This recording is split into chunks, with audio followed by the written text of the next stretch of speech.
Dada, tabriklang, keliningiz bir haftalik homilador bo'libdi. Endi nevarali bo'lasiz.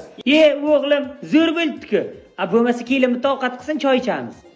Jillimisiz dada, mumkin emas. Bunga doktor aytdi. Umuman hech narsa ichish mumkin emas, faqat yotish kerak. Tuva qildim, hozirgi kelinlar tegma nozik bo'lgan. Oldingi kelinlar qanday aytdi?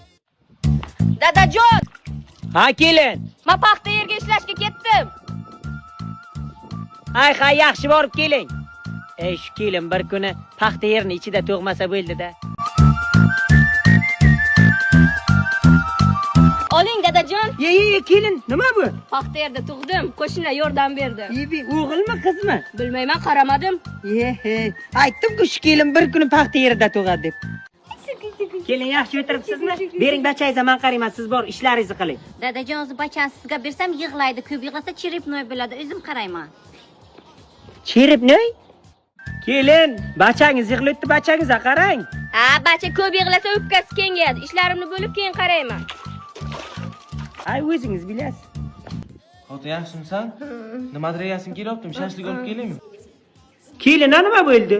Ana shu siz kecha kechqurun o'yinlara suv septirgansiz, shamollagan mana. Yotibdi endi. Hozirgi kelinlar balli tegma nozik bo'lgan. Bitta suv sepaniga shamolladim endi. Kelin, ormang, charchamadingizmi? Yo'q, dadajon Mana charchamadim. qarang, bu loyingiz sal kamlik qilam demay, yana bir chiqarishingiz kerak. Tamam dadajon, qoraman hozir. Davay, tezlashing kelin, mana de.